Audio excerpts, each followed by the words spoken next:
Fantasy Island is a movie about, people coming to the island and having their fantasy fulfilled, and they don't know if it's real or fake.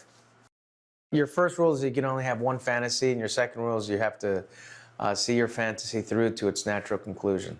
I think the word that Jeff Wadlow wanted to convey was ominous.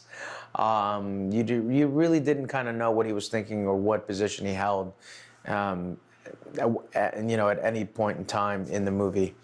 But he's a character made famous by Ricardo Montalban, and me and Jeff, we wanted to kind of modernize him a little bit, not make him too much of a host now. I think especially with like YouTube and reality shows and stuff like that, like more like real kind of acting is out there right now. And so we wanted to ground him as much as possible.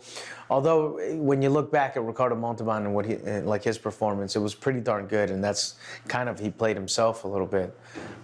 So much respect to him. Oh, the cast. Oh, wow. It's an unbelievable cast. Jimmy O Yang, got Ryan, Austin, Maggie Q, Lucy Hale, Portia Doubleday, Parisa Fitzpatrick. It's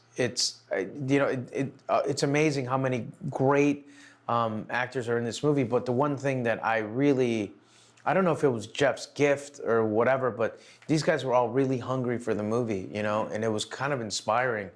Sometimes you show up and people phone it in, and it's part of life and part of acting, and sometimes it could be somebody that you really revere and think you're like, this is a great actor or actress, and then they kind of phone it in a little bit or do what they've done plenty of times and not put a lot of themselves in it. And this movie is completely different. I mean, it is a thriller kind of genre, horror, but it for sure was, there was a lot of devoted to it, and a lot of people put their heart and soul into it. I mean, it is a movie for everyone, because we didn't make it like strictly like remake of an 80s show. We made it with the same concept, but so that people can relate to it.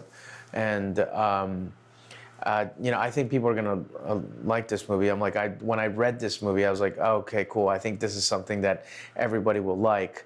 So it kind of does inform your performance a little bit. And but you got great actors, you got beautiful people on an island, having their wish and then having to suffer for it. If you like to be scared, then it's definitely a movie for you. If you like to think, then that's a definite movie for you. I guess scary movies are always really good for Valentine's Day, because you have to hold each other and comfort each other, which is always good for a first date.